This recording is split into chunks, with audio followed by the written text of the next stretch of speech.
You used to call me on my. You used to. Yeah. You used to call me on my cell let's get a round two. This is round two. It's been interesting trying to get this recording going, but I'm your host, Rafiki. To my left, It's disappointed Mookie today. And we were going in. We were going in. The podcast was rolling. We were going in. and recording cut. We had it clutch, and something happened. Technical difficulties. We just lost the whole first half of the podcast. We are so sorry, guys. We apologize. We don't know. Ace, introduce yourself real quick. Yo, it is Ace over here. So we're super sorry that if we sound extremely disappointed because we went in for at least 45 minutes And it's just gone. and then technical difficulties. The recording is gone. I can't even chop up anything. Yeah, so we lost the first half of our podcast. So we're forgive us for this being short. It's getting kind of late for us, so we're gonna get through this. It's not gonna be as long as normal. We'll definitely try to keep it energetic. But if you're listening to us for the first time, thank you for joining us.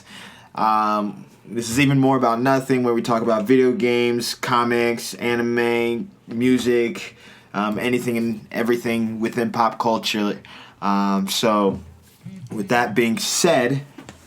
Let's start this round off with this Q&A segment. We actually got one. You got a question? We got a question. Also, You got a question? Actually, we also have a request. You got a request? We have a request on something too. They got this dude cooking? Okay, let's. So we'll go with the question first, and then We'll go with the question first. But if you guys don't know, what we're gonna try to do is get Q&A segments, so you can either message us on Facebook at Even More About Nothing, or you can join the group at Even More About Nothing podcast and submit your questions, be it about anything, about us, about the podcast, about us individually, whatever you want to know. With that being said, Where's this question coming from? our man, Mr. John Sharpton. Oh, hell, John. We see you, John.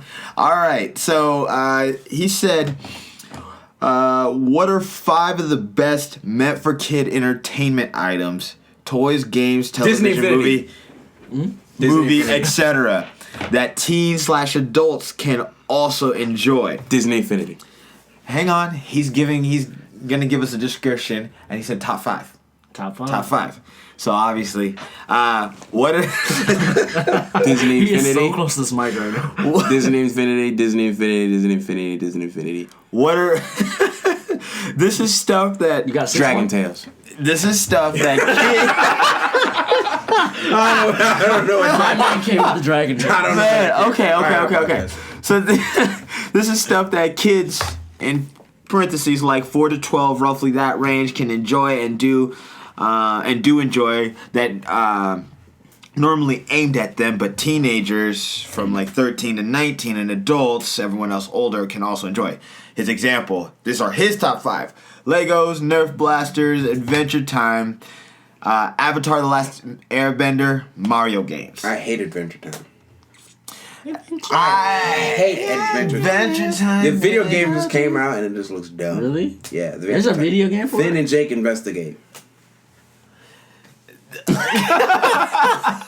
Adventure Time. Finn and Jake Let's investigate. not even go into Okay, that. here. I most of this list actually I would agree with. Yeah, I don't watch Adventure Time, so I can't necessarily Yo, say I about that. messed with Adventure Time. They stopped after a while. Then I stopped watching. But I think they're still going. I'm not sure. So I did mess with Adventure Time for a while. So, for me personally, these minus Adventure Time, I'm cool with that 4. Okay. Like I feel like, I mean, they have Lego conventions, for God's sake. Yeah. Lego conventions. So, I mean, that's definitely something that everybody still enjoys to this day. Who doesn't love a good Nerf war? I don't. What's the worst part about Nerf War? After you gotta go pick everything up, bruh. That's after the fact. Nah, bro. I'm a grown man now. I think about the stuff. I think about it. I'm like, hold up. Nah, I'm not about to clean this up. Y'all can go do that. Man, but you know, you got clip holsters on your hip. with the whole straps on your chest. Yeah, Although I was running around. Nerf is kind of getting OD out Bro, here. yo, last Nerf time I is saw getting advanced. Nerf, it was like it wasn't just like regular Nerf. It was like dude had like a Nerf grenade. Now, that was just something they used to imagine. Now there's an actual Nerf grenade. Bro, no, you got. There's a Nerf shotgun. Yeah, that multi-shot too. It's a pump action Nerf shotgun. Who did that? Explain yourself. Literally, stand up in the back of the class. I think there are men at Nerf like who are like just sitting there like, okay, you know what? What is the best way we can mess some kids up? I think that's seriously what they think about. No, and it's like, and then somebody said it's like basically paramilitary training and how basically you get kids into like Nerf is, and this is probably going way too deeper than we ever need to go, but it's like you get kids into Nerf when they're really young, so they learn how to like guns and handle guns when they're younger. You get them into Boy Scouts so they learn survival skills, so by the time they get 18, they already have half the skills they need to be successful in the military, so they're already gun-toting, tree climbing, ready to go. I don't know why I said that. I could have said gun toting, rope tying, adventure going. I said tree climbing. I was like, are we raising monkeys? I wasn't in Boy Scouts, so I don't know what they do. Bro, I wasn't. If you're in Boy Scouts, do y'all climb trees? I feel like they climb trees, and every time I saw Boy Scouts in a movie, they climb trees. But people assume that you from Africa that you do climb trees. Wait, aren't we all black? We're all black men. I can't either. We're all black men. You never climbed a tree? I have climbed a tree, but I can't climb it that well. During your childhood, you climbed trees. You know how I climbed a tree? How? I used the trampoline. Alright, you climbed trees. You climbed trees as a kid, didn't you? I played the fifth. Alright, so we all climbed trees as children. And that's a part of that childhood thing. No. Like I said, I jumped. I used the trampoline and jumped into a tree. I never actually climbed a tree. I had climbed trees, but you know, I wanted nothing else to do. Never right. Take light. Anyway, what would your 5 be? Disney Infinity. Yeah, that's the top of my list. I kind of want to say costumes. Costume? Because costumes are like cosplay. Yeah, No. Not necessarily cosplay and costume. Like, I mean, huge. Yeah, I know. Like, I actually mean costumes. The reason I say costumes is because a buddy of mine, Grant, on Facebook, dressed up as Robin in some Team Jordans. Grant, what are you out here doing in Team Jordans? I told you about wearing these Team Jordans out in public. What do? You got a job? You got a girlfriend? You out here wearing Team Jordans, Grant? Team Jordans? Stop it. Stop it. Grant. Oh, whoa. Out here wearing Team Jordans. Oh, no. Don't embarrass me like this. Out here wearing Team Jordans. Look, it's bad because Goddard's not a part of that sneaker game like that. He just, like, his reaction was like, oh my God. You out here in Team Jordans. You know me. Don't embarrass me like this, Grant. Anyway, he was out here in his Robin Hood costume, and he got on his bike. He was riding around town in the Robin costume. And I think so things like costumes. I want to say comic books. Granted, comic books I feel are more now being older now and reading comic book now is like, man, I can't let my kid read. Right, like they're adult. These somebody's like Tom and Jerry. I can't let my kids watch Tom and Jerry. Yo, some episodes you can, but like a lot of it's like Jerry a lot of violence. Yo, that cat got abused a lot. Yep. And okay. We're gonna have a conversation about why this person, the woman in the show, Tom and Jerry is slightly racist. Yeah. Are we gonna address this? Yes. Let's go in on why Tom and Jerry is slightly racist. How the woman in the house was always the helper, and she was always dark skinned, and she had the biggest butt in the world, and always talked like a slave. Why, Tom and Jerry? Why? Because it was created in the 50s. That's all I thought about. Bruh. That's all I thought about when you said that. Anyway.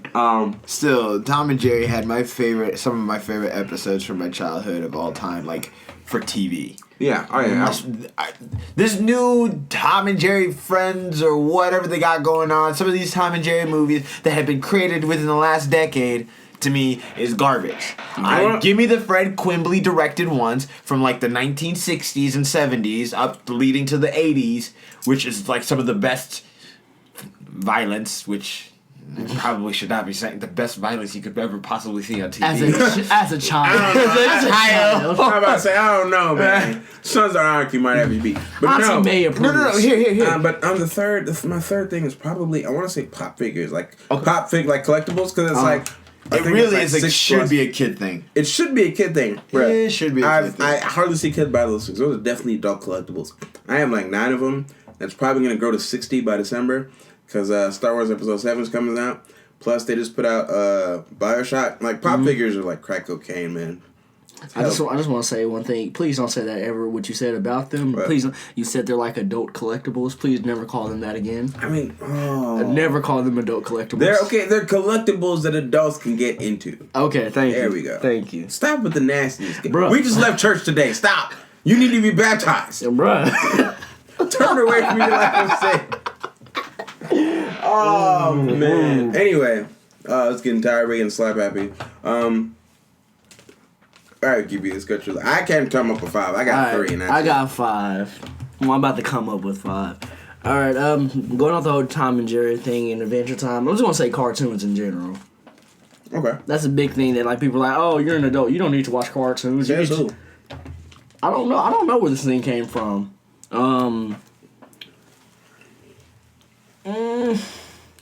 Crap, dude, it is actually kind of hard to do this. Because I was gonna say video games, but video games are Yeah, that's what I was just thinking that. mature, so theme parks. Yeah, theme parks. Let's go. Let's say theme parks. But then again, there's like the Assassin's Creed theme park. I don't know if that's targeted for kids because like Assassin's Creed was just M-rated game series. This isn't on my list at all, but going as far as cartoons, My Little Pony.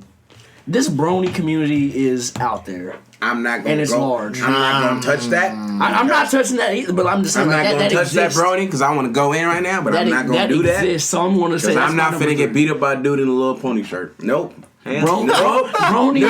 That is your bad day. Yep. Make a meek. I'm not. That is the ultimate me. Get beat up by a dude in My Little Pony shirt. I don't understand it. There's a lot of things I don't understand. Caitlyn Jenner being one of them, and Brony's peanuts. Whoa. I've talked about this multiple times. I just don't understand what is up with that lady. That man. No, man. Okay. I mean, I'm calling Bruce. I'm calling Bruce. Bruce has said multiple times he feels like a woman on the inside. I feel But he still wants to keep his thing. You can't, like, that's not how this works. Okay, wait. No, look. Hey, G, this goes to that conversation we had earlier. Alright, so, I know we're, like, straying off from the whole list of 5 things. Bro, we never stay on track in this podcast. Look, me and G, we're talking about, like, just personal things that are going on in life and everything. And we're like, wait, what? Wait, where is this going? Because chill. Wait, no, it's good. Chill. Look, we're talking about, like, how, no matter what the situation is, there's always someone who can be who is going through something worse than you are. And, like, he was talking about, like, just what I'm going through, he's like, there's somebody that's worse off than you. I'm like, yeah, somebody's, like, missing a leg right now. And then it's, like, started straying onto, that thing that Bruce wants to keep. And I'm like, yo, somebody could be missing that. And honestly, that's a horrible life. That's a horrible life. And I understand. That's the reason why we're going to put a pause on this part of the conversation because I feel like we're going to go south very quickly because... Here's my thing. How do you feel like... This podcast does not stay on track. Here's my thing. We'll go down quickly. He claims he feels like a woman and he's always felt like a woman, but you can't feel like a woman and still want to keep your penis. That's not how this works. I'm just saying, yo. That's not how this works. Yo, look, okay, those guys who actually do get the penis snipped off, imagine how fast they regret that. Imagine how fast they regret Here's my that. thing. Credit to them for making a commitment. You made the commitment. You felt like a woman. You wanted to be a woman, and you made the commitment. If I lost my penis, I would die the next day. I don't know. 5 minutes later, I'll be gone. I'll be like, well, here's the thing. I don't want to say that. Okay, all right. Somewhere in Singapore, somewhere in the world, they just had the first successful penis transplant. Here's my thing. Stop everything. He went on. Who was it? Was it Diane Sawyer? Not Diane. Did I say Diane Sawyer? She's gone. No, that's what I meant. Barbara Walters? Was it Barbara Walters? I have no idea. He was on Barbara Walters. Oh, wait. He did the hair flip, and then 3 weeks later, he did the big coming out thing with the magazine. But bruh, like I don't. Someone needs to explain this to me, and I'm not trying to be insensitive to the transgender community or whatever. Y'all blindsided me, by the way. I don't know. Sorry. I don't. Here's my thing. Not you. Oh, okay. Here's my thing. I don't understand. And like people say it's a chemical imbalance in the brain and this and that. It's a choice. I don't understand.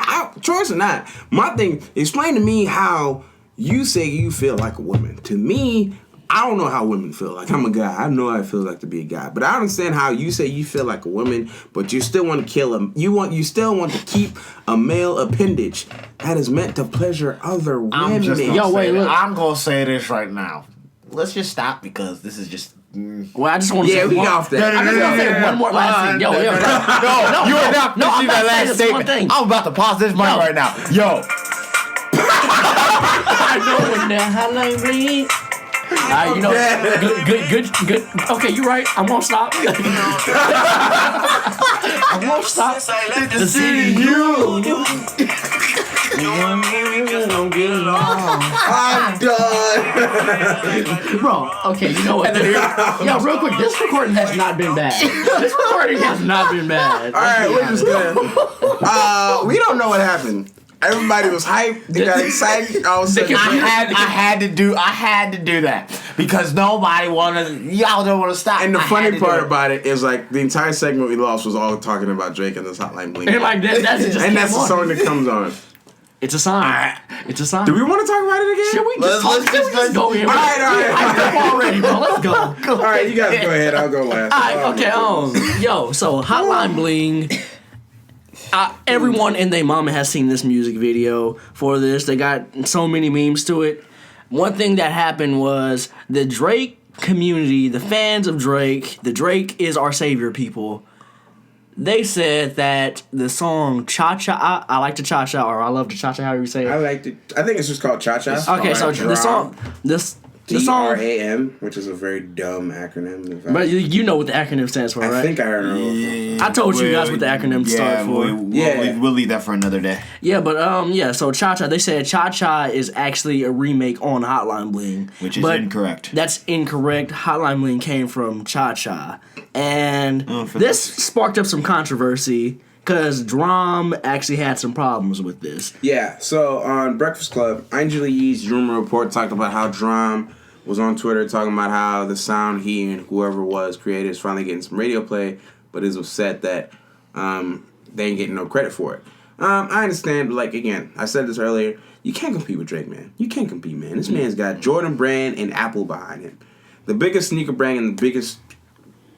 I think I would call Apple the biggest brand besides Facebook, because Facebook is out here just winning at everything in life. For no reason. They're just whatever Mark Zuckerberg is doing over there, he's just doing it right. That Like boy's just on fire. He has the golden dartboard that he just like, that's the next thing. Yeah, and it works. Whatever he does, it's fire. I don't want to say everything they do is right, because Zanga is the bane of my existence. No, look, Facebook games are the bane of my existence. I hate all Facebook. He's almost the Drake of like, marketing. Don't ever go. Okay, we're done. We're moving on. And he's got a point. As much as you don't want to hear, he's got a point. Got a good point. Almost. Everything. I don't want to say marketing, but just of the internet. I mean, that's not the internet. Everything Zuckerberg does is just brilliant, and him and Priscilla are just winning. And like, did they ever do the dislike button? Huh? I don't know if they ever did the dislike button thing. I think they decided that was not a good idea, which I don't think it's a good idea either. There's this. You guys know about the dislike squad on YouTube? Okay, if you know about Vlad TV or Hot New Hip Hop, or I think World Star even, it's a group of guys who here's my thing. Kind of full grown man just decides, okay, we're intentionally gonna dislike this video just because we don't like Vlad or we don't like this, or I understand taking a stand against something, but like disliking every single, like, who in the world decides, a valuable use of my time is I'm gonna get on YouTube, get on this one guy's channel, click on video, click on dislike, rinse and repeat for what? Like what? Someone who obviously does not have too many goals in their life. Like that's just dumb. Like the dislike squad is the dumbest thing I've ever heard of in my entire life. Anyway, I think the dislike button is a bad thing. But anyway, like Drake is where we start. I don't know how we went from dislike to Drake. Yeah, right. But Drake is just everything he does. You can't lose. Like all those dumb like. again, I said this earlier, like, no full-grown man goes out there making those dance moves, like, thinking, oh, yeah, this is hot. No. I think he did it on purpose. He was out there just acting a fool. I think the video is aesthetically pleasing. I think he did it for a reason. I think it was, like, not directly, but indirectly paying homage to, like, old school things like, I want to say, Martin, Fresh Prince, maybe a little bit. Like, I keep saying it, the Montclair jacket with the Timbs on. Yeah, like, that's old school 90s fashion. I think that's what he was trying to do, just out there silly, having fun. What do you think about that turtleneck that he had on? I kind of want one now. I'm not a fan of turtlenecks now. I've never liked turtlenecks. I would rather have a North Face zip up that he had. That North Face zip up was kind of clean, but that turtleneck was low key fresh. I don't know about the turtleneck and the sweats, but yeah, that was. I mean, hey, he's out here winning. Can't complain too much. I guess everyone can't complain except Meek Mill, who just seems to complain about everything. Yeah. Again, on Breakfast Club, Wale went on there talking. I guess he's prepping for another album. He's already had it in the works. Wale was asked directly, he manned up and talked about it directly, about the Drake Meek Mill situation. And he said, no matter what Meek Mill would have done, he would have lost that fight. And Meek Mill, being the crybaby that he is, got on Instagram talking about Wale's broke, Wale's not MMG, Wale's fake, Wale's this, Wale's that. I've lost all sympathy for this dude. Honestly, I think that I stand with my statement that Meek Mill's manager really needs to, like, get him off social media. Like, Nicki needs to do something. Somebody. Like, Nicki is his daddy. She needs to tell him, get off social media. I'm not trying to get shot. These Philly dudes is real. Stop that. No, but I'm like, I just don't understand, like, for someone that successful, and, like, say what you want, the man's made enough money in his life, more money than most people ever make in his life. For someone that successful, I don't understand how you could be so petty. Granted, Donald Trump is a human being that exists in this universe, so there's the thing. I don't even count him, like, as our species or anything. Like, he's a completely different thing. No, but, like, I don't understand, like, he's like, he has pictures of himself in his office. He's made more money than most people ever will. But, like, I understand how Meek Mill's always just so butthurt and so petty. You're not like, I kind of understood when, like, people like Lord Jamar and some of these older, like, and I guess I was on the side of the younger generation, like, where it was old heads versus, like, the new kids on the block. But, like, Meek Mill is, like, 20-something. Like, you're out here touring with Nicki Minaj, you're dating Nicki Minaj, you're making money off Puma, you're making money off Monster headphones. Like, what do you have to be salty about? Why are your sodium levels so high, man? Get you some H2O. Get those sodium chloride levels down. I said that wrong. I mean sodium oxide levels down. Sodium oxide is salt, right? Sodium chloride is salt. Are you sure? Somebody look up the periodic table because we out here looking foolish. Clearly, I didn't pass. I did pass. I didn't pass chemistry. I didn't take chemistry. I slid past that and took biology. While he does that, I do want to say, like, to some extent, I could understand. I feel like Meek, his trigger finger is, like, way too fast because, as far as, like, tweeting out. It's too emotional. Because, like, and honestly, Wale was defending him, though. Yeah. Like, from what you said, Wale was defending him. Wale got on there and said, look, no matter what Meek Mill would have done, granted, I said he was probably drunk. He said something on Twitter he probably shouldn't have. But, like, no matter what Meek Mill would have done, he would have lost. That was Wale said. And he was being honest. And he didn't mean that in a disrespectful way to him. It is sodium chloride. Boom! I do know my science. But I said sodium chloride. I'm being happy for myself. Let me win. Dad's a scientist and I barely passed that class. So let me have my moment. I didn't take it from you. How you got past English? You speak it. I wasn't taking that from you. But, like, he didn't, from what you were saying, he didn't mean that in a disrespectful way, and he wasn't coming at Meek with that. He was just saying, like, Drake is winning, and no matter what Drake does, he's going to win. So, yeah, like when you have Wendy's tweeting you, if you're gonna serve beef, make sure it's hot. Like, you caught that L. Did you not see that tweet? Wendy's and Wendy's. Oh no! And Whataburger? Wendy's and Whataburger. Oh my god! Tweeted at Meek Mill talking about this is how you correctly serve beef. Oh my god! I don't know how y'all missed this. Everybody was out Meek Mill. Oh my goodness! You got fast food chains. Exactly, and that's what Wale said. Wale said was like, y'all ain't got no business in this. Y'all like ant rap. How did I miss that? You got Wendy's. You got the mark of the Meek at this point. No, but like honestly, like when Wale says like, I mean, he had a very valid point. Like you're in fast food company, like that just shows you the power of like marketing. It shows you like how like I don't want to say like, and I said like when you have Apple behind you, you're winning at everything. Look, okay, And you're just winning at everything. Like I just want to say one thing. Okay, it's like Meek Mill. He's angry for no reason. Like he's angry right now. it's probably right? that this Philadelphia raisin they have. He's angry, and his rap name is Meek Mill. He's literally going against the beginning of it. Meek, meaning to be gentle and, like, not necessarily soft, but quiet. And I'm on Google for the definition, by the way. Your Like, word of the day is and, weak. like, easily imposed and submissive. It's like not being the hard dude. He's like, anti-Meek. He's anti-Meek. I mean, I think Meek Mills has probably has something to do with like Mills probably Millie because he talks about money way too much. But Meek probably has something to do with like actual name, like his birth name, his legal government name, whatever you want to call it, Mika. or some like nickname he had from way back in Philly. But it is whatever. We're off that. Anyways. Let's talk about Fallout. Let's talk about Fallout. Let's talk about Fallout. But It was a promise. before we really go on, we gotta give a moment of silence to Meek for his career. Bruh, stop that. No, Just- give it. Just let it happen. Just Why are you doing this? because Why? he needs to be laid to rest properly.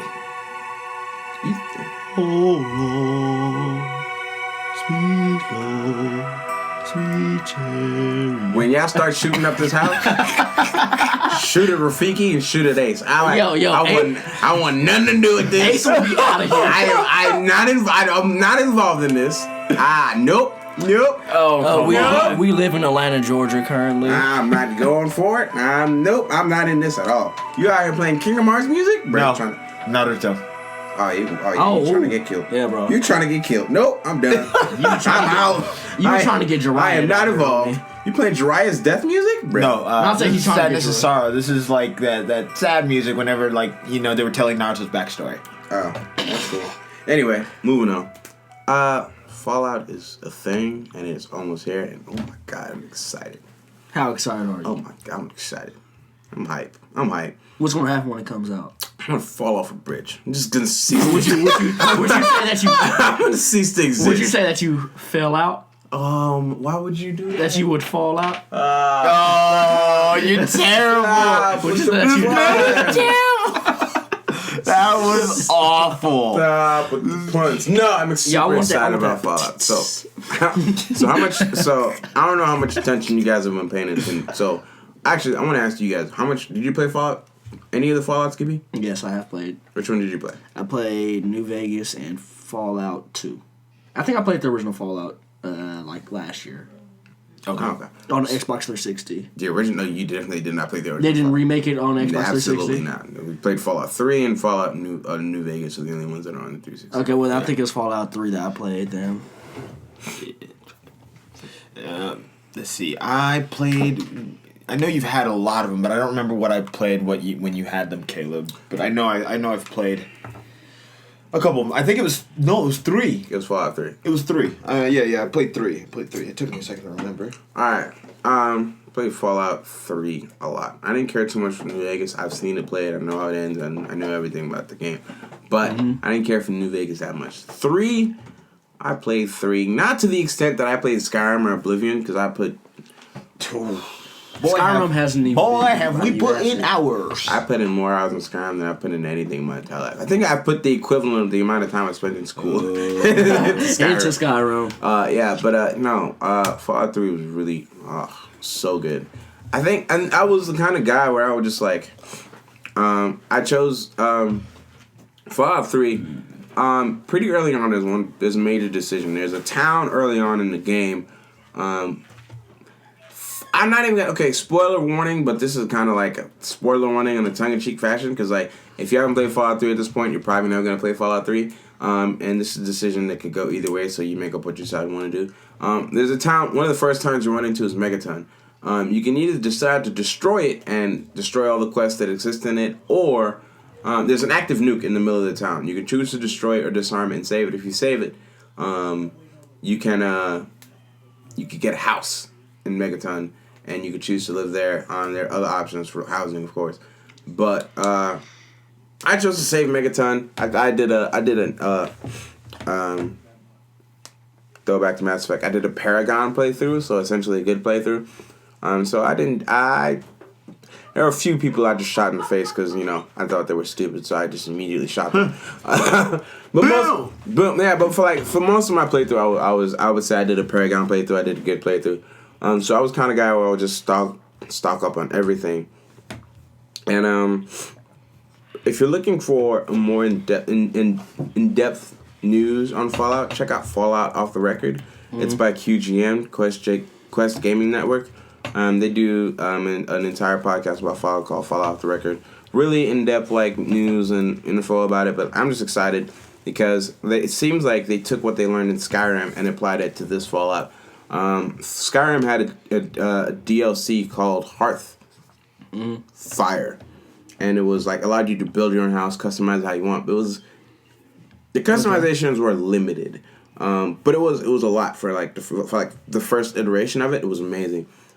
It seems like Todd Howard, the genius that he is, and the rest of the creative team, took what they learned in that game and applied it to the thing. So the two big things I want to talk about are the crafting system. So the crafting system is essentially everything in the world has value. You can break it down to its basic components. So let's take a chair, for instance. You find a wooden chair in a house. You take down the wooden chair, you break it down, you might get wood and nails. Now you can use those nails to do something else. Like I say, you rebuild it into a doghouse. Now you find a gun, you break it down, you get bullets, you get glass, you get glass. Yeah, you break it down to its most. Gun? Yeah. Wait. Oh yeah, you break it down. Okay. Yeah, you break it down to its most basic components. So now you can take that glass, those bullets you found, put those bullets into another weapon. Take the glass to put with some other pieces. Now you create a scope for your sniper rifle. And they've actually said and confirmed this. There's no quote-unquote leveling system. It's going to be more in line with... You played Skyrim Legendary Edition, right, G? Yeah. Which is the new one.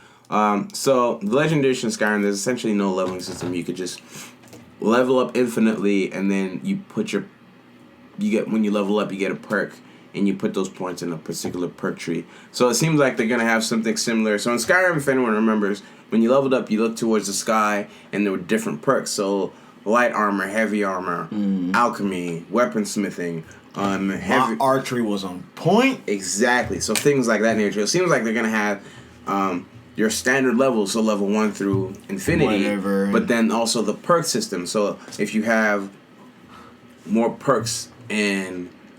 small weapons, you're gonna be better with pistols, handguns, SMGs. What this is sound like to me is I know I got onto Destiny late. I mean, I played it when it first came out, but I really started getting into Destiny just now. Mm-hmm. So this kind of sounds like when I started playing, James, who was telling me, he was like, honestly, don't even focus too much on leveling up right now.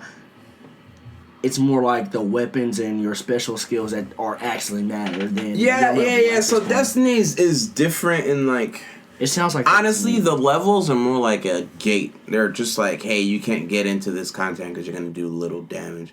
What really matters are your weapons, because your weapons have a light level attached to it. So in Destiny Taken King, light level is what really determines. Level 40 says, okay, you can access all the content in the game, but level 40 with a light level of 100 versus level 40 with a light level of 320 are literally two different worlds. Light level, and I don't want to... We can come back to Destiny. Because if I stray too far, I'm addicted to Destiny. I'll just jump down a rabbit hole that doesn't need to be drawn to. If you're looking for more Destiny content, check out Planet Destiny. They do some really cool stuff. I like those are the guys that I like to watch. Shout outs to them and all the good stuff they do. But yeah, okay, it's more in line, I would say, with the Skyrim system. And so let's say there's 3 different weapons. So there's gonna be small weapons, heavy weapons, and machine guns. If you put all your perks into machine guns, you're gonna be dope with a machine gun. But you run out of machine gun ammo and you start picking a shotgun, you're gonna be significantly less effective with that weapon. Now, there's probably gonna be some ways to respec, so you can put those perks into something. But at any point in Skyrim, let's say. So Goddard was saying, G was saying earlier that he was dope with archery. But at any point in Skyrim, if he wanted to, he could have picked up a sword and started training with a sword and putting his skills into swords, and eventually he would have been just as good with his sword as he was with archery. Yeah. So, and I think that's the flexibility they're going for. Sweet. I personally loved it. That's probably one of my favorite, like, So it's not quote unquote leveling systems. with Destiny. It's not like that. You can't. Not even. No. Damn, really? Nope. No, so like no. Once you get into one thing, it's like you.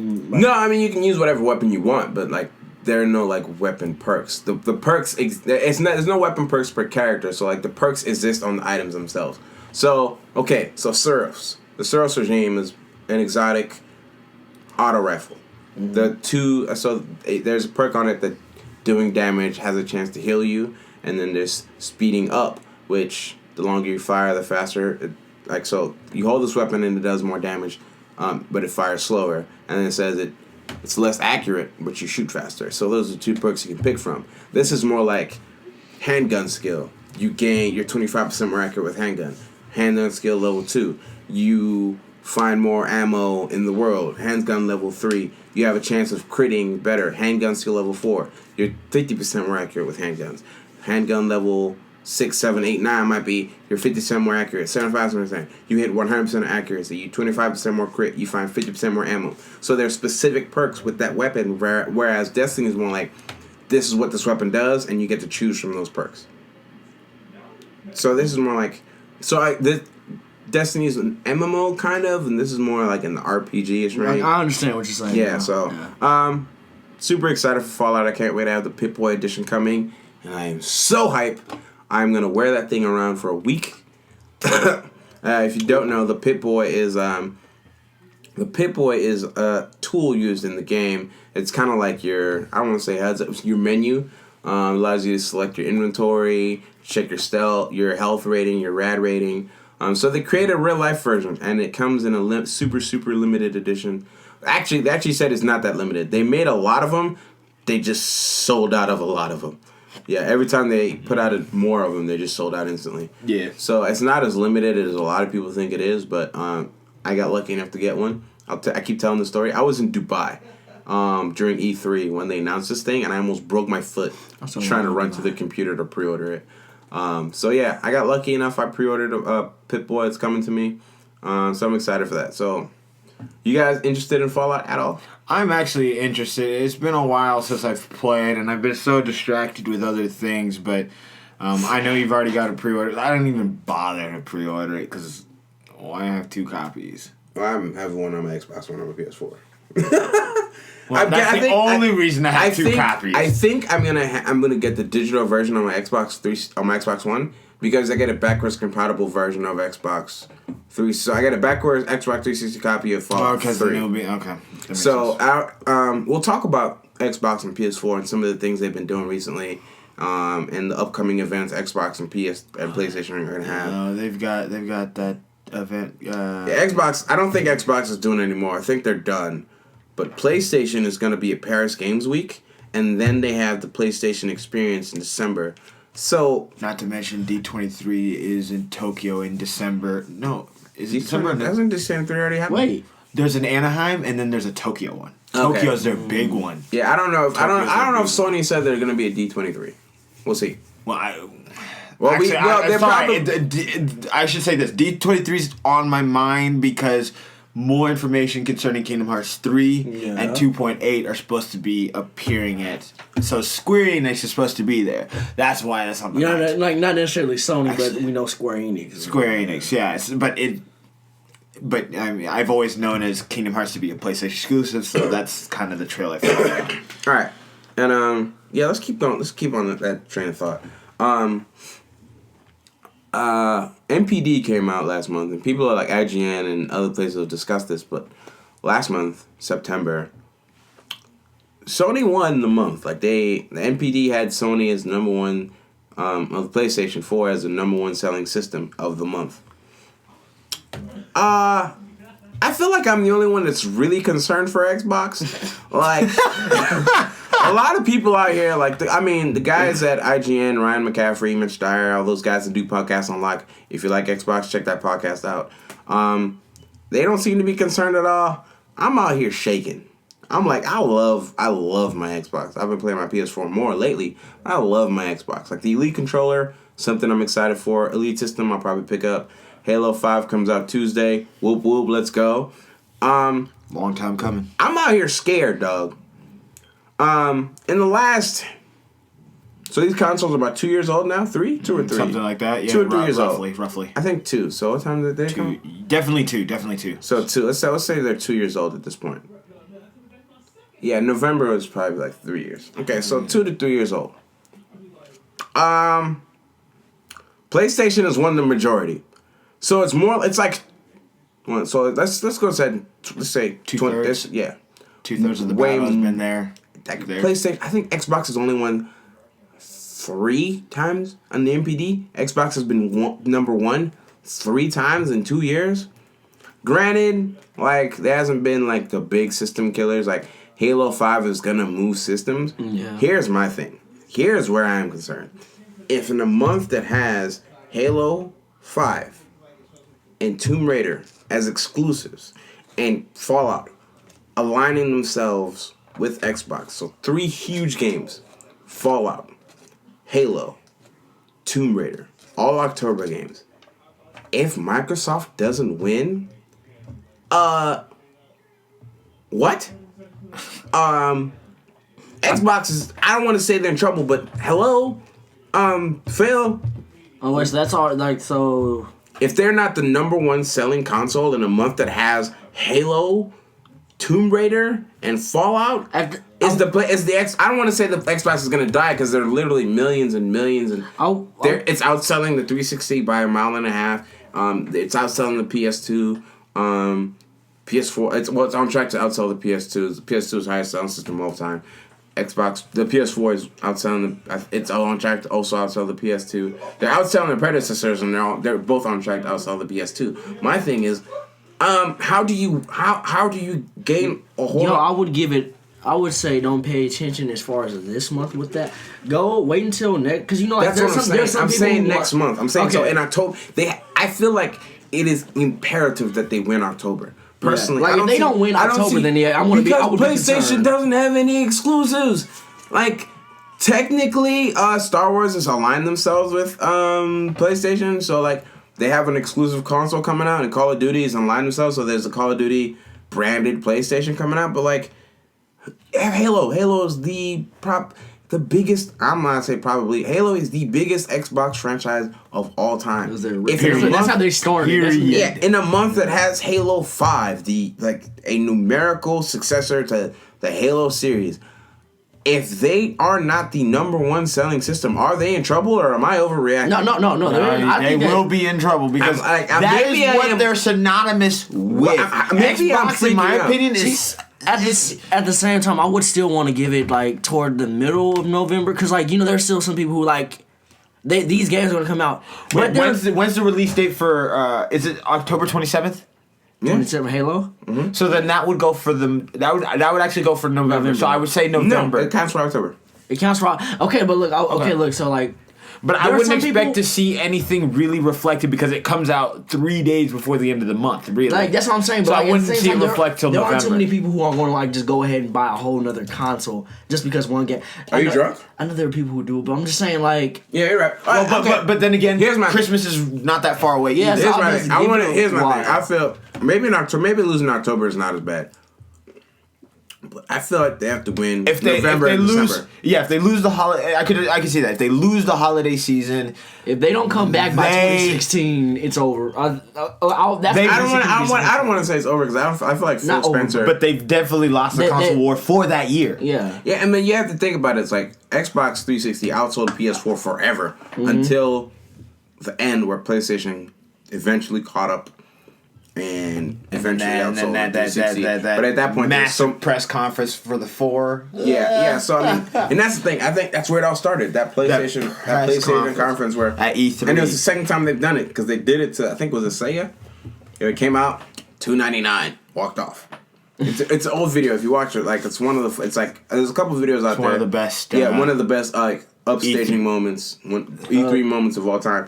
Sony, like the Sega comes out, our system is $399.99, yada yada yada. And this one dude, PlayStation, Brian Turner describes it perfectly. Said Sony had a boring conference all day. They have this one guy looking kind of stiff with slick back hair. He comes up, shuffles a bunch of paper. He goes $299 and walks off. And everybody goes, savage. What? Sony did the original, and then they did the same thing with this generation. They were like $399. I think they're really just looking for these type of opportunities to come about. They're like, really? And like they have this one guy who's like, just let me know when this happens so I can just say the price. Yeah, and so I think, and like I said, so we mentioned share. Paris Games Week is coming up, so we'll see what they have to announce. I feel like at this point, you're not really announcing anything coming up this year. Mm-hmm. You're announcing, okay, this 2016, this is what we're gonna do.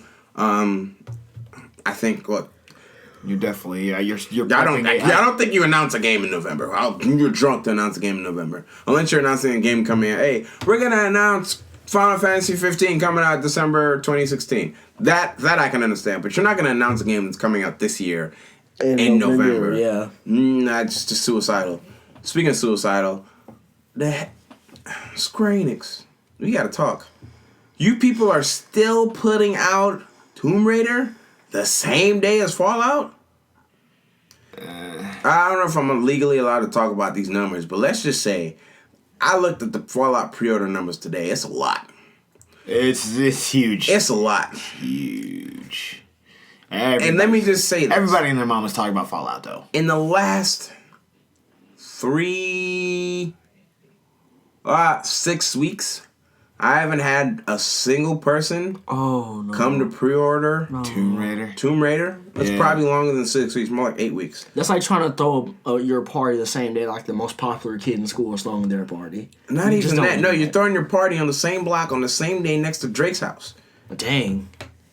You're not... And then you're tweeting about how nobody showed up at your party. Exactly. Like, Drake is having a party and you throwing a party on the same day. You live next to Drake. What? Who are you? Who are you? Why are you here? It's like what Shia LaBeouf? What? I don't even. I'm on Drake's party. Yeah, that's. I mean, I'm telling you, nobody is talking about Tomb Raider. Dang, this is a bad idea. They need to push this game back. It sounds crazy to push it because it comes out in 3 weeks? Less than that, 2 weeks. It's Sunday. Fallout November. It's 2 weeks. Yeah, November 11th. Something like that. November 11th is 2 weeks away. Bro, my birthday is 16th. Hey, shout outs. November 11th is 2 weeks away. They need to push this game. They need to push this game back now. Benjamin's birthday is the 16th too. Ooh, double party. Anyway, no, but like it's. Maybe I'm freaking out about the Xbox needing to win October, November, December, but I'm not overreacting with Tomb Raider being dumb coming out. No, you're not overreacting at all. That is stupidity at its finest. Square Enix, please do something. And stop announcing games that are coming out 9 years from now. Stop. Please if they announce any more Final Fantasy games, I'm gonna lose my mind. Stop. Don't announce anything else until you put out a game. I mean, one thing I will say, Kingdom Hearts 3, when they announced that, I mean, I'm upset that's not about to come out for a long time. I think that's gonna be a D23 announcement. I think in terms of a release date. Because here's what I think they're going to do. Here's what I think it's going to be a D23. They're going to come out and say, yada, yada, yada. Here is some Square Enix stuff you can do in Disney Infinity. Here's a this. Hey, by the way, King Mickey, there's going to be a King Mickey video. Kingdom Hearts coming March 2017. Yeah. I don't think that game's coming out before. Actually, I think it's going to be 2019 because we still don't have we don't have a date for Final Fantasy 15. We don't have a date for Final Fantasy 15. Game. We know for sure 2.8 is coming out 2016. I don't remember if they said spring or what, but it's coming out 2016. That's all. That's what we know for sure. 2016. Which is definitely not to mention the Final Fantasy VII remake, which is probably going to be 2022. See, like, look, they have too many games out in development right now. I'm actually looking forward to it. But here's the thing. I'm looking forward to it. Square Enix is interesting though. They say things, but they keep quiet about a lot of stuff too at the same time. That's my thing. My thing is like I feel like they have too many floaters out here. Like, look at the hype for Fallout. You know why? Because they didn't say anything about Fallout for like 9 years. And then they have their own press conference and said, hey, by the way, Fallout coming in November. So from I left for Dubai July 10th. I think it was July 13th. July 13th from July. No, June. We were in Dubai in June, wrong? Was that June 10th? Yeah, so June. June. So June. So June, July, August, September, October, November. 6 months? Less than that? 5 months? You just announce the game. 5 months later, the game is out. That is how you control the messaging. God knows what Final Fantasy is. Because that game, I have episode Dust Guy on my PlayStation 4. I've played it 9 times. Lord knows what that game is going to be by the time it gets out. It's going to be a Destiny situation where you have a story people are expecting, you have concept out there, and then when the game comes out, it's nothing like what people are expecting, and you're super disappointed. I mean, and like the longer it's out there, the less hype it is. Like, stop announcing games coming out 9 years. You have a good point. 2 years, I feel, is the max. Like, 2 years. Like, you shouldn't announce. If you're gonna announce a game, the longest it should take for that game to release is 2 years. Personally, that's how I feel about it. We'll see. D23 in Tokyo is their biggest one. I would imagine with some of the like cryptic news parts of it has been a little cryptic, that there is the possibility that they're kind of hinting towards some sort of release date. But that's obviously speculation. We don't know for sure, but we'll have to wait. D23 is, I hope it's in November. And everybody have less time to wait. Everybody knows D23. The D in front of 23 is Disney. Everybody knows that, right? I hope so. Is anyone here dumb enough to think that is not just going to be Star Wars? Star Wars comes out what day? Christmas Day? Mm-hmm. November 18th. December 18th. What day was D23? D23 Expo in Japan's is being held November 3rd. No, the fan event's November 3rd. It's from November 6th to the 8th. So D23 is actually in about 2 weeks. That is literally 2 weeks. December? November. It's in November? It's in November. November 6th. So it's all 99.9% of D23 is going to be promoting Star Wars, because Star Wars is going to be the biggest thing on the planet. I say most of the things that are going to come out is going to be Star Wars related. I don't think anybody thinks otherwise. I don't even know what the lineup is they have at D23. I don't care. It's going to be mostly Star Wars. So all that Square Enix stuff is going to be secondary. Sony is secondary. I think we started this game talking about Fallout. I don't know where we went. We did start talking about Fallout. What games are you guys playing right now? I'm still playing Uncharted Nathan Drake Collection. I'm about to finish game number 2. I blazed through the first one. I'm working on the second one. And that final boss is literally, figuratively killing me every time. It's a struggle because obviously I put on the toughest difficulty, and it's killing me. FIFA, always. Mm-hmm. Always playing FIFA. And waiting for Fallout. What else? Do you plan on getting other games this year? I'm now after seeing and playing the beta a little bit for Battlefront. I'm contemplating, man. Here's my thing. I'm getting it on the PS4, but I'm less sure about that game than I was a year ago. A year ago, I was like, okay, and I played the beta. I was like, I don't know. After seeing that, I'm okay with the couch co-op. I'm glad there's at least some sort of couch co-op. I refuse to buy that season pass. That season pass is egregious. It is an affront to humanity. $50 for a season pass. And then hearing that there's no single player mission story or whatever. Mm-hmm. I'm like, I don't know. Yeah, I'm thinking about signing up for Gamefly just to rent that game. Oh my god! That sounds like something so scandalous. But like why would I willingly give you money when you people are charging people $50 for a season pass? I don't like that. I just don't like it at all. I pre-ordered Assassin's Creed. I think I talked about this on the last podcast. I pre-ordered Assassin's Creed. Did you get it? I haven't picked it up. I don't know if I'll actually pick it up. What? No, go ahead. I would say my thing is, like, I've seen the reviews. It's been good reviews. Most of the reviews are very, very positive. But I still...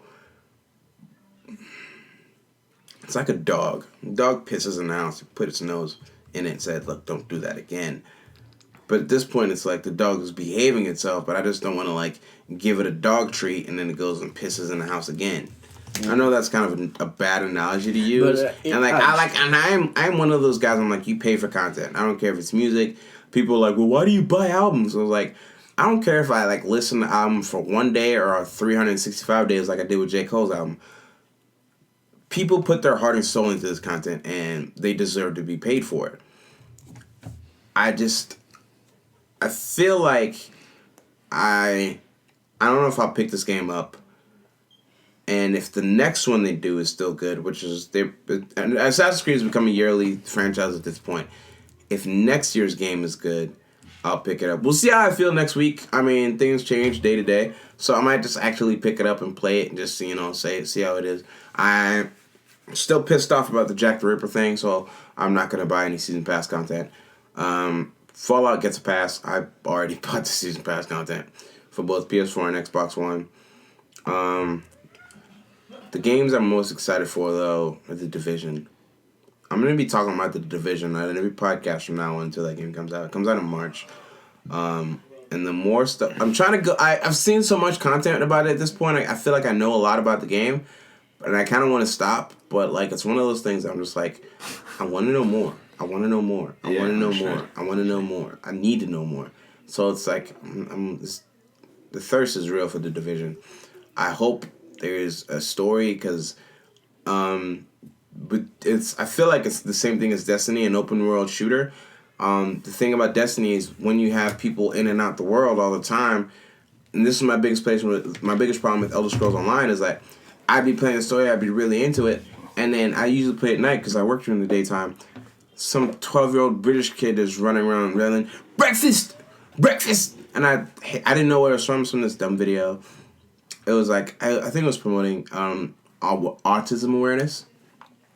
The brother and his autistic, like this guy and his autistic brother in the kitchen making breakfast, and the mom comes in and goes, "What's going on here?" And the autistic kid goes and goes, "Breakfast." It's hilarious, but like, it's hilarious, and I think it's an awesome message promoting autism awareness. And that kid just, I was dying the first time I saw it.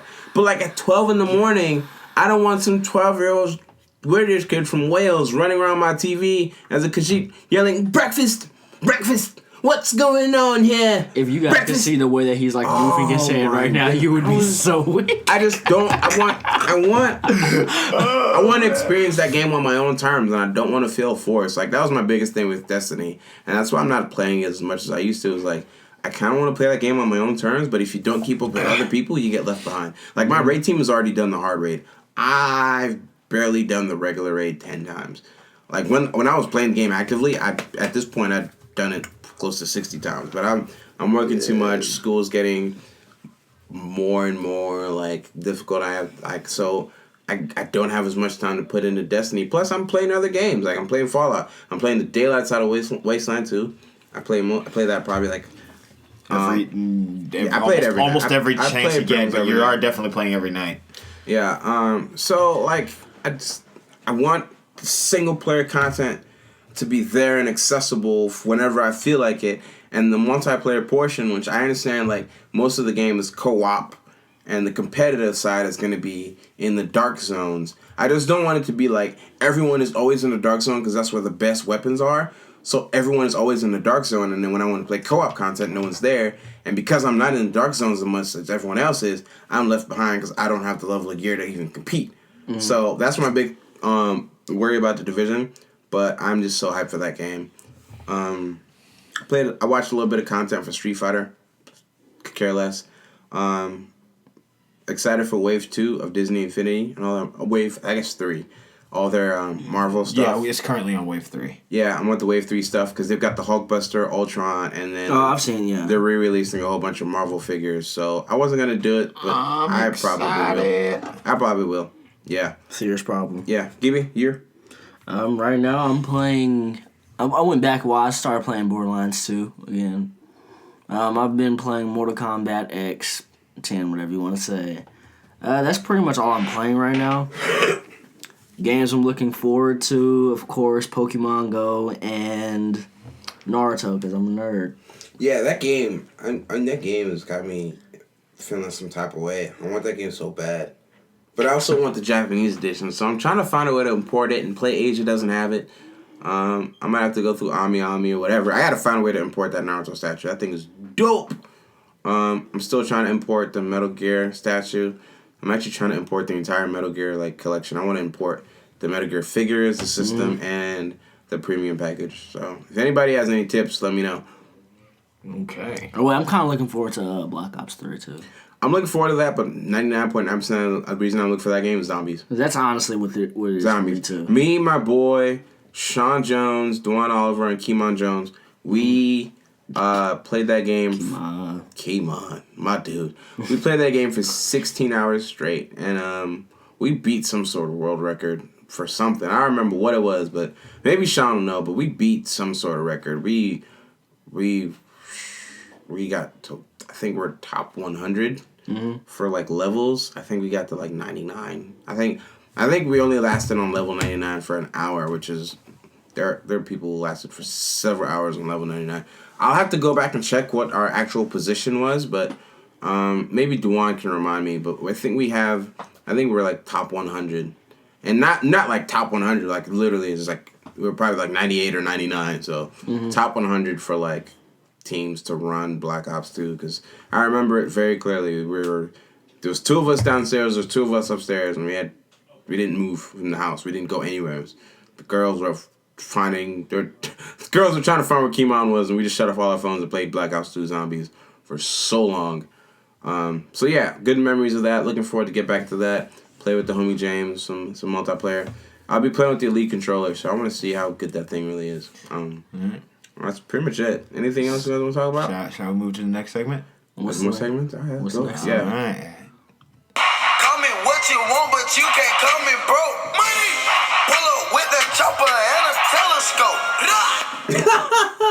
That just cracks me up. Money to blow. I'll go.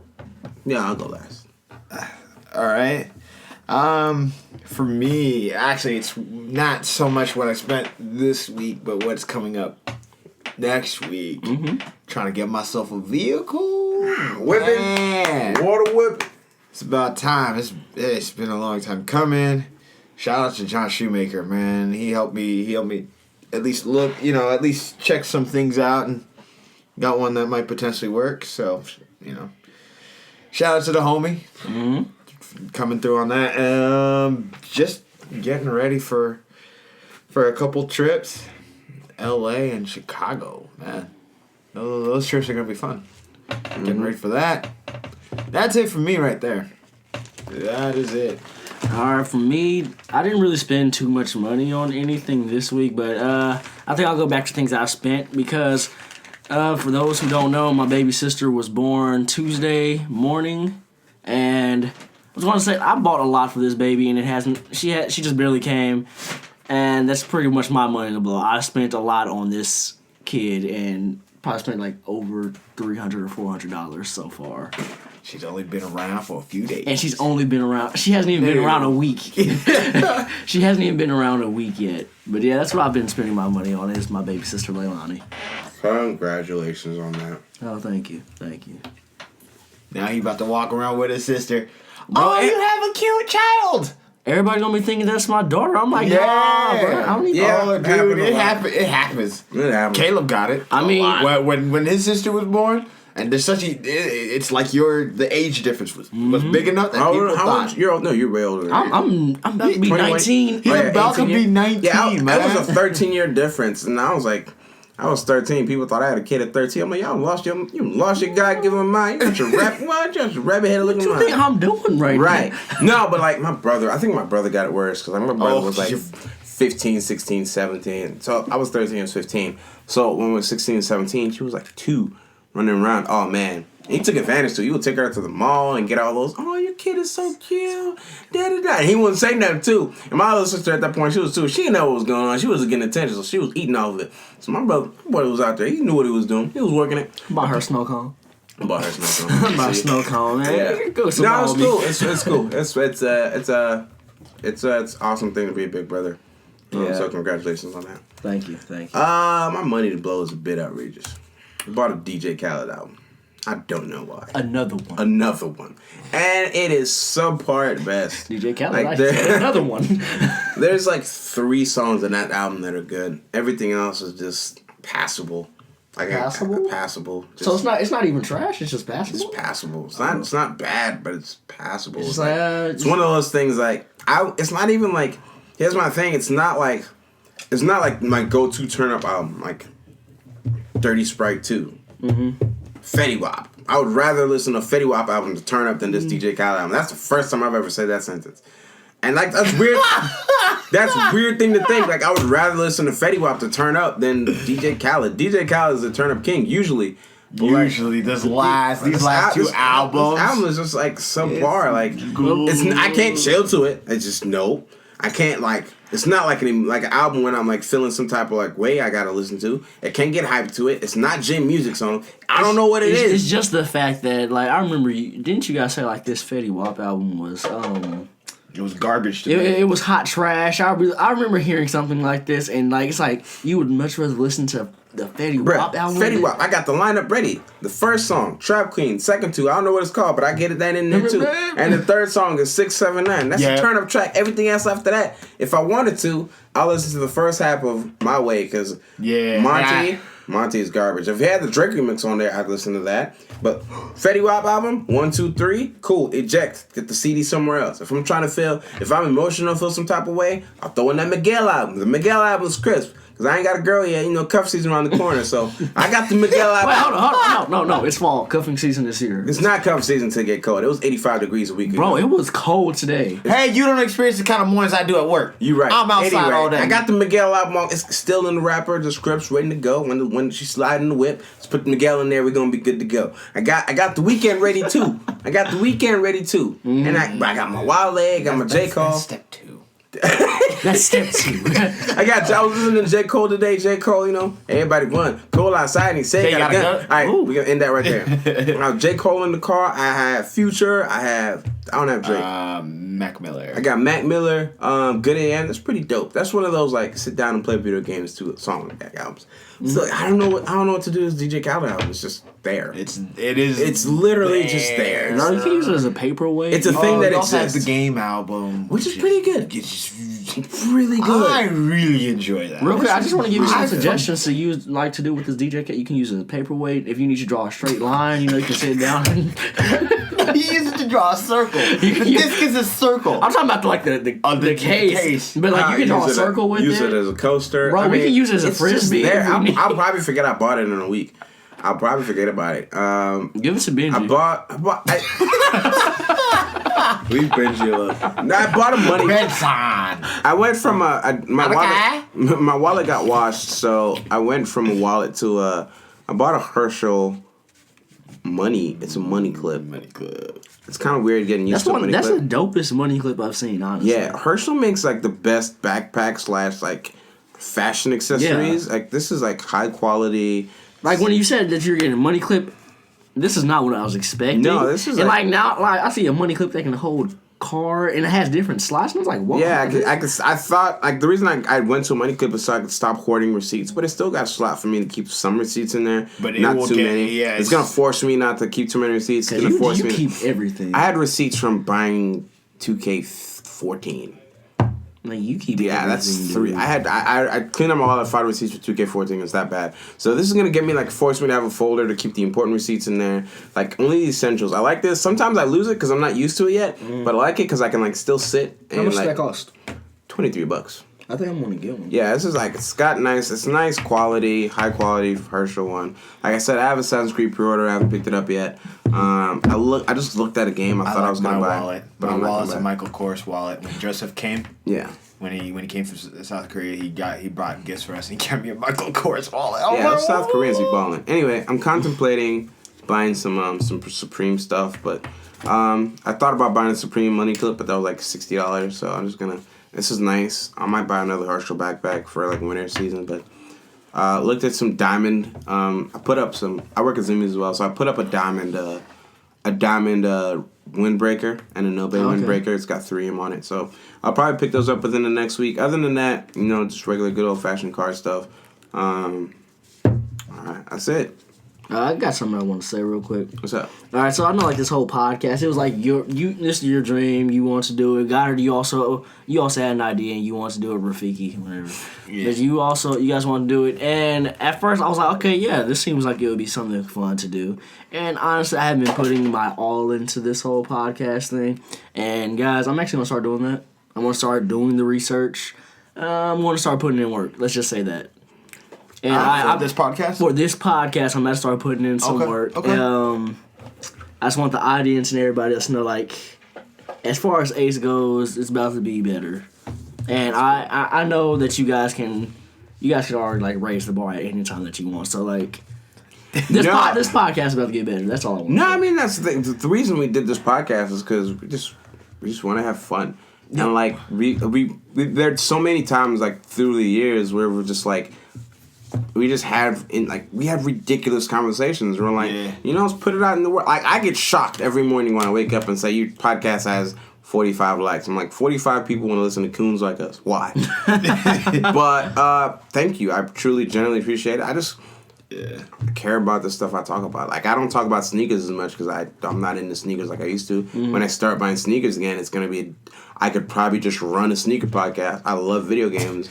Like I love video games. So I talk about video games. Why not? Sure, it's the same thing. My friend said this. Like the reason he started streaming was like he does things he loves and shares it with the people he likes. That's what this whole podcast is. That's the whole point. It's doing things we love and sharing it with people like us. So that's what. There's it is. one thing like because there's some people who think that this is like an informational podcast.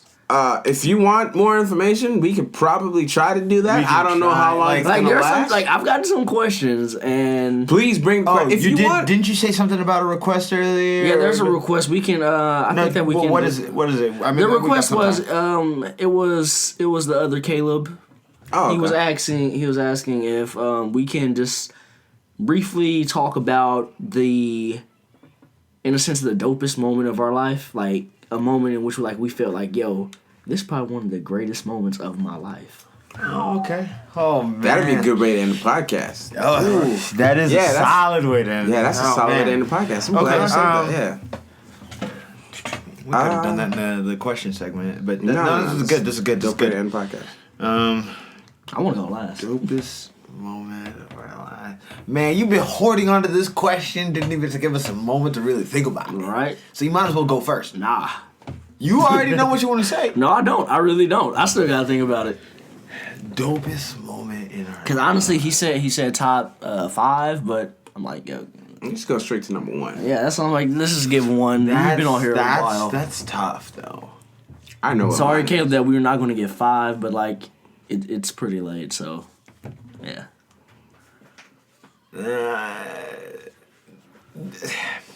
This is not necessarily the trip. There's always that. That's always gonna sit. But this is just a special particular moment because this is beyond a defining moment in my life when I know who's got my back. Mm-hmm. This man, Caleb, Mookie already knows. He already knows. Okay. Dude, talk about knowing you got a brother for life.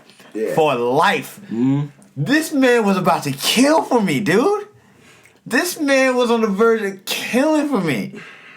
Let's not talk about his old ways. He's a new man. Not like legitimately kill, figuratively, but like this man was raging on my behalf.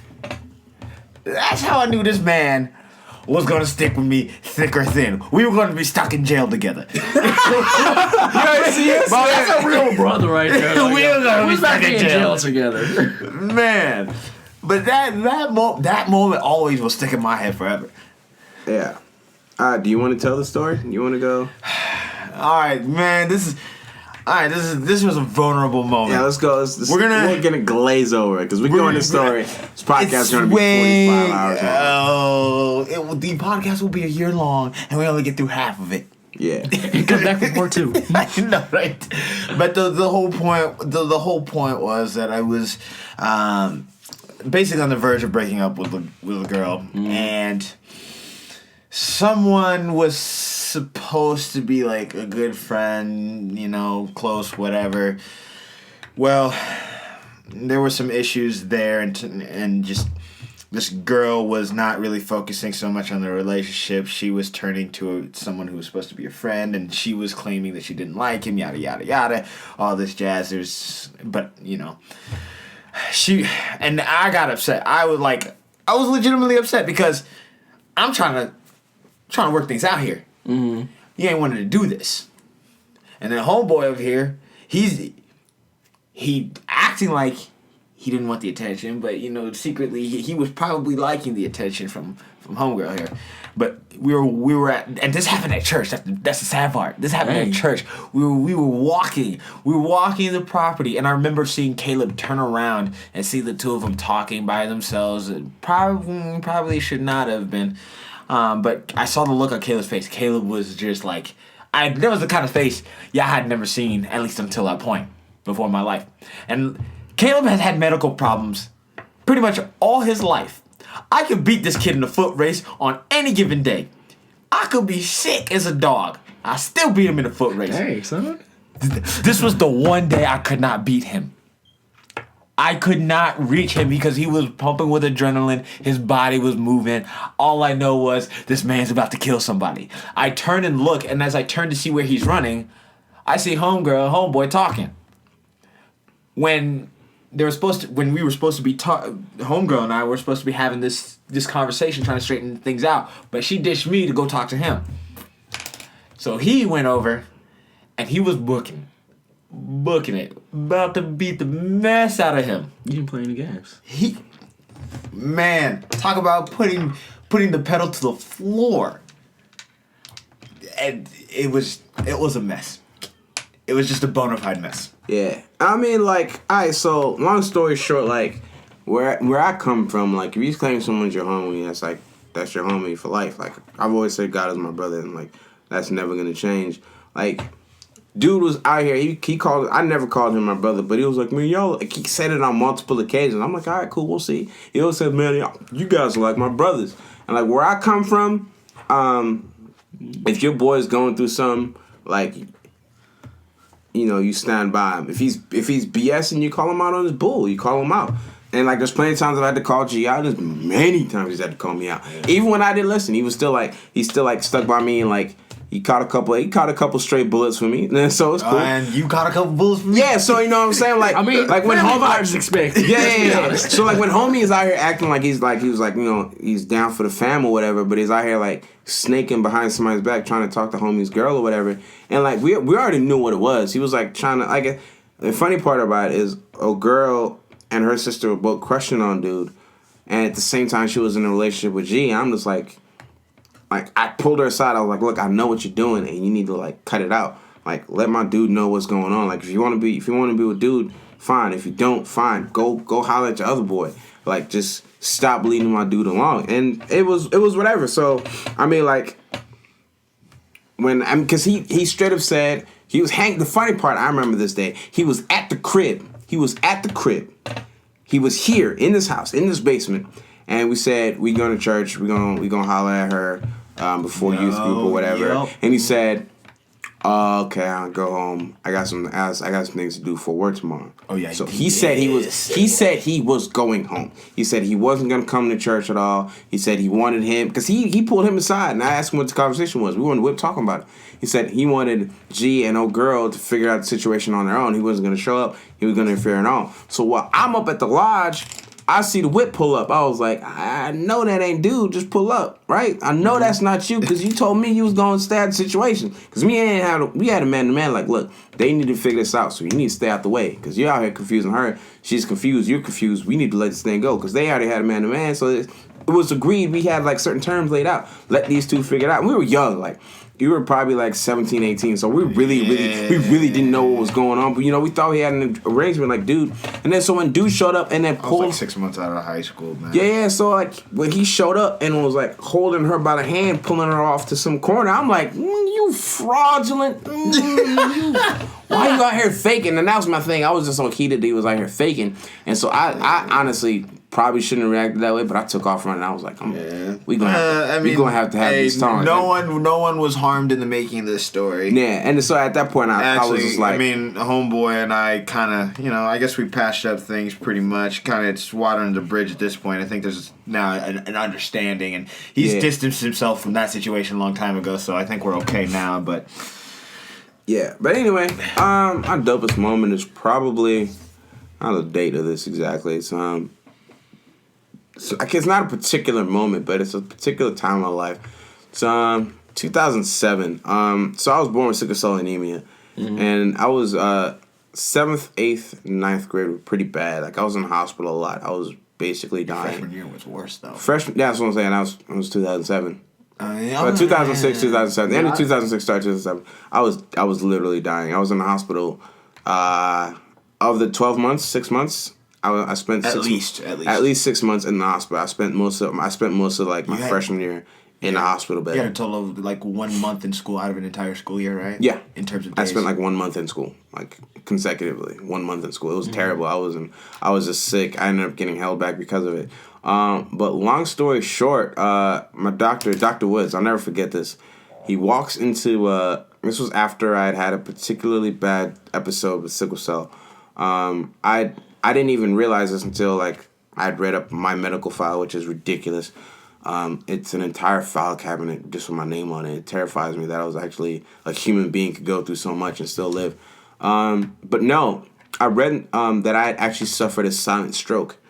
And so at that point, at that particular point, I had suffered a silent stroke, which just basically means it's a stroke without all the obvious signs. It was no one can really tell. Yeah, no one can suffer a stroke until like after. So like my body, like the left side of my body was still functioning. I had suffered loss of vision for a while.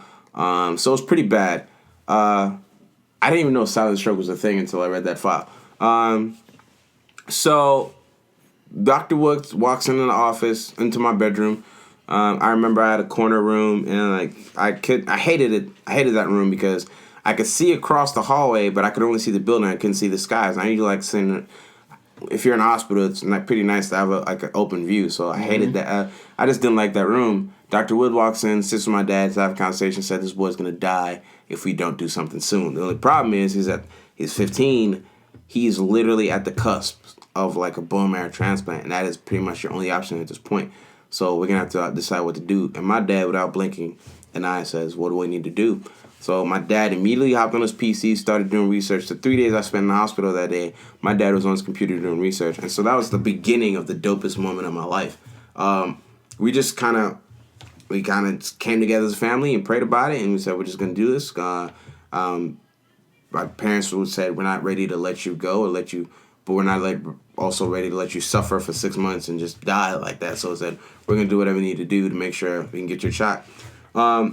Essentially, it was like a shot in the dark. I was 15. I was literally older than any other bone marrow transplant for sickle cell they've done in that hospital. The only other girl they did was like 9, and she died. And the way it went bad, they just basically had to watch this girl die for 6 weeks.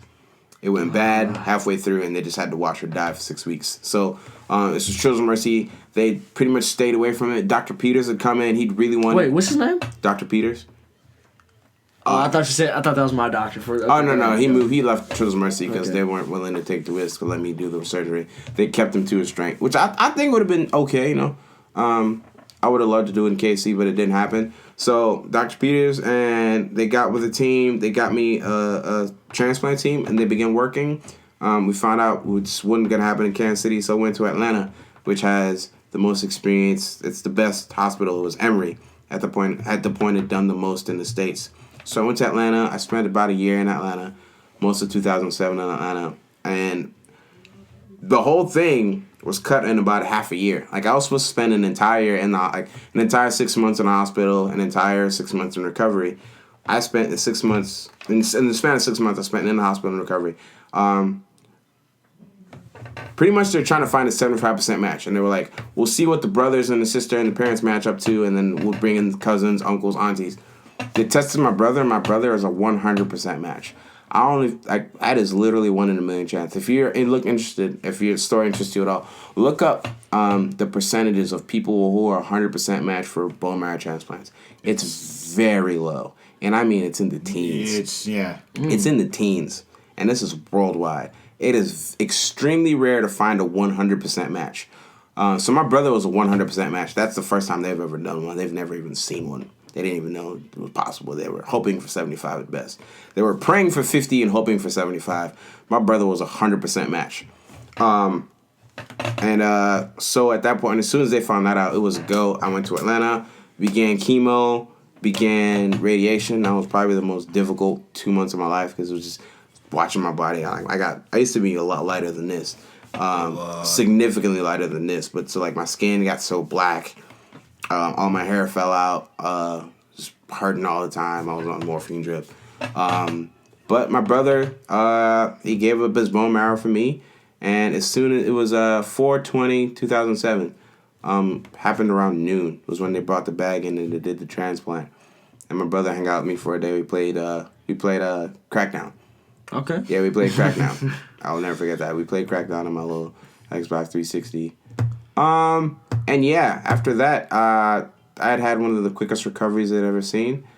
And I'm here today from this. Like, a year after that, I was back in Kansas City, back in school. A year after that, I had pretty much clear of sickle cell. I don't have any sickle cell today. Because my brother gave me a transplant, I technically have trait because that's what he has. Yeah. But I've been clear for sickle cell for like 8-9 years now. 8. Yeah. Going on 9. Going on 9. So next April will be 9 years, and then 2017 will be 10 years. But yeah, I've celebrated 8 years of life without sickle cell. And it's been the greatest. It's been like just an adventure, and I've gone through so much through that. So with the trait of sickle cell, do you still feel anything from that? No, it's just I have super low immune system, so like when I have a cold, it takes me 3 weeks to get over a cold instead of 3 days. And there's things here and there. I still have lower back pain.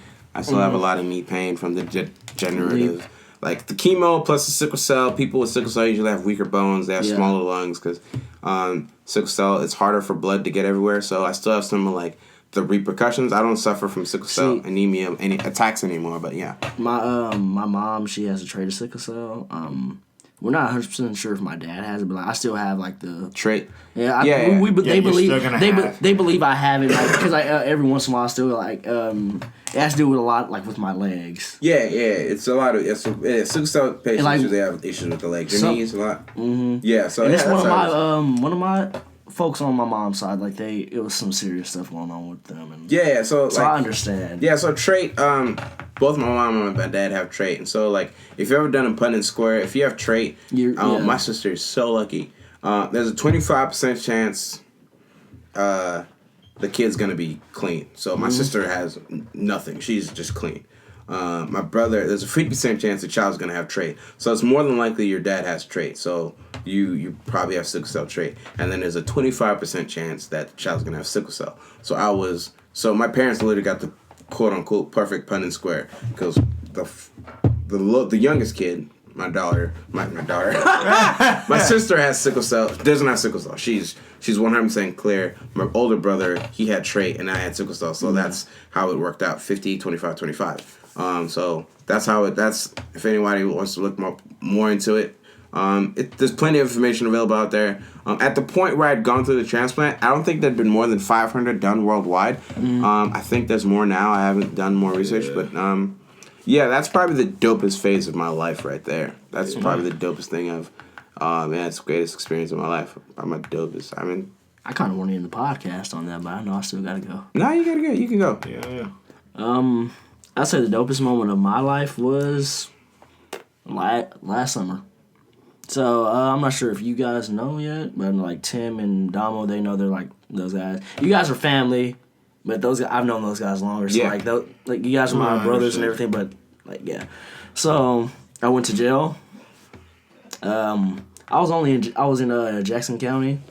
I was in there for a month, and honestly, it wasn't that bad, but at the same time, that was my first time ever getting in trouble with the law. So, like, it was bad, but it wasn't that bad of an experience. And the thing that made it worse was the fact that it wasn't like, okay, yeah, I'm only in jail for a month or anything.